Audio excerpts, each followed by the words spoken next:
I'm going to ask an offensive line question before we move on to the news of the week, and that's Seth McLaughlin was the only veteran addition to this offensive line, correct? Yes. Do we have a reasonable expectation that they're going to be better on the offensive front? Well, I think the hope is that guys like Josh Simmons and Josh Fryer will be improved by the fact that they've had 1 year of experience under their belt. So you hope that it'll be better. The Missouri game, with having quarterbacks who had never played, was obviously a kind of an outlier because you didn't have to play them straight. You weren't really worried that they were going to complete a bunch of passes downfield and tear you up throwing the football. And lo and behold, that's exactly what happened. But so they got to play better. I mean, you got to be more consistent in the run game. Got to be able to protect the passer better. They just have to be better. And I think that the thought is that with Chip Kelly, maybe devising some things to negate pass rushes, mixing some things up, using any defense's aggression against them in whatever ways you can. I think they're going to be able to negate a lot of that, and the offensive line the offense as a whole is going to perform much better. So that seems to be the hope.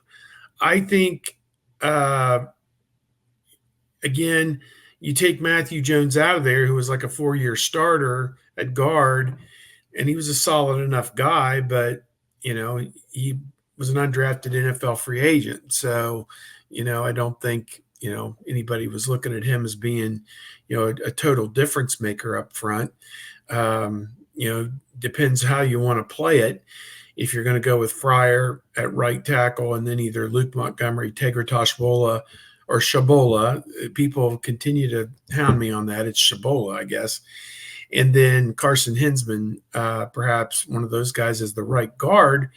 That could be how you go, or maybe Shabola plays right tackle and somebody else plays guard. I don't know, but to me, I think it can't help but be better just because those guys all have a year of experience. Hinsman, Simmons, Fryer all have a year of experience under their belt. And it can only, as Howard Jones sang a million years ago, things can only get better. So there you go. I would honestly like to know if all of this concern about Ohio State's line was there before the Cotton Bowl or if it really ramped up after the Cotton Bowl, because I don't remember it being such a panic piece before the Cotton Bowl. But anytime I tweet about or write about or whatever about the Buckeyes, somebody's going to be like, well, they better do something about that offensive line. Or, hey, Quinshon Judkins is transferring to Ohio State. Are they going to get an offensive line? And judging the Cotton Bowl offensive line is like judging theater based on getting shot in the back of the head. That this, if you want Abraham Lincoln to be your theater reviewer, like some of the plays are going to be pretty good. Didn't very much care for My American Cousin, I'll be honest with you. And that's really what the Cotton Bowl was, figuratively, for the Buckeyes, because you didn't have your normal center in there. Matt Jones slides over. He's not able to make the same kind of calls because he doesn't play the position. And then we all saw Enoch Vamahi in there at right guard, and it did not go well. And it did not go well for Enoch Vamahi, the year before when he had to step in and play against Michigan, and he was replaced pretty quickly. So you were at you had a disadvantage on the offensive line with two guys that were out of position. And then also, as Steve said, you've got a true freshman quarterback that the Missouri defense does not have to respect. So they were at a complete disadvantage with that offensive line. That is not an example of what the Ohio State offensive line was before that game or what it will be after that game. So you're returning two first-team All Big Ten offensive linemen in Donovan Jackson and Josh Fryer. You're adding a starting center from Alabama. And I know what people will say about Seth McLaughlin, but he was a 2-year starter. Nick Saban did not want him to leave. Alabama did not want him to leave. You've got Josh Simmons is a year older. This is his 3rd year of starting. He got better and better as the season went on. So the expectations are that he's going to be fine. So basically, you're replacing one starter on the offensive line in Matt Jones, and you may be doing it with last year's starting center or somebody who's better than him. So they're in a much better position than they were at this time a year ago. And I think they're in a better position than they were at this time in November, even because, as Steve said, Matt Jones, this was his 6th year, played forever, tried to play forever, and really does not progress into the NFL. And, will maybe be in a camp, but did not get drafted. So I think you're looking at a better offensive line, a year older offensive line, a veteran offensive line. And honestly, I may be one of the few, but I don't have any concerns about the offensive line. My concerns about this Ohio State team are more about the linebackers than the offensive line, or the tight ends than the offensive line. What's interesting to me, I could dovetail this into some discussion about the Athlon's preseason magazine, which came out recently.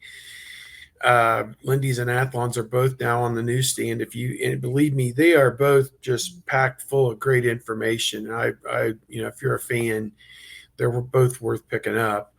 Both quality products, in my opinion.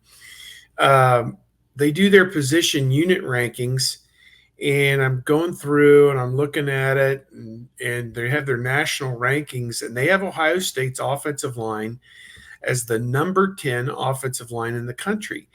And it just kind of tells you that everything is relative. Was it best in class last year? Certainly not. Is it predicted to be best in class this year? No, not necessarily, but they're in the top 8%, out of 135 teams. They're projected as a top 10 offensive line, and number 4 in the Big Ten. And number 4 in the Big Ten out of the 7 or 8 different position groups is the worst of any Ohio State position group. The rest of them across the board are either number 1 or number 2 in the Big Ten, and certainly in the top 10 nationally at every other I think they're in the top 10 in every position group, obviously. So, this team is stacked side to side, top to bottom. And I think that kind of speaks to their strategy with the transfer portal, that they've got, by my count, at least 2, maybe 3 scholarships that are open. And they haven't dived in there, just taking bodies, give me a warm body, to fill this spot. They have not done that, as we've seen them do in the past with some guys. I guess this backup safety they took, where was he from? NC State or somewhere, or I don't know, recently, might fit that bill because he doesn't figure to play. He doesn't figure to be a starter. I mean, he's there as kind of an insurance policy, I suppose, if Lathan Ransom isn't 100% perhaps. But, that was very telling to me that, we kind of wring our hands about this, but nationally, I don't know if it's by default or osmosis or what, but they are, considered a top 10 offensive line. So, okay. Now they got to go out and play like it. That's the thing. And I do believe in the idea that there will be improvement for some of these guys from their first year to their second year as starters. I do believe, because that's something that's been consistent over time. Even if they're not the most talented, at least that experience has got to be worth something. So, Orlando Pace isn't walking through that door apparently. And, we'll see if the guys they throw out there are up to the challenge, I guess. And I can get into some Athlons too if you want, but that was something that was telling to me. Yeah, and I'll just jump in with Lindy's has them the number 6 offensive line in the country and the number 1 offensive line in the Big Ten. And you're looking at a group of guys where Seth McLaughlin has, I think, 22 career starts. Carson Hinsman has 12 career starts. Josh Simmons has 26 career starts. Donovan Jackson has 26 career starts. Josh Fryer has 14 career starts. So that's nearly 90 career starts, almost 100 career starts for that group. So the experience is there, and now you just need to build that consistency. And then also not just, it's great that you've got 5, but you need a backup tackle, you need a backup guard, you need a backup center. And the good thing about having a backup center is your backup center is, has starting experience. It's going to be Carson Hinsman or it's Seth McLaughlin is the backup. And then they've got if you can't find a right guard and you're Ohio State, then stop playing football. Basically, you Call should be the able president. to find. Yes, we're going to surrender our position in Cuba. 90% of your offensive line is guards in terms of your offensive line room because you don't have a lot of tackles. You've got a bunch of guards. You should be able to find one.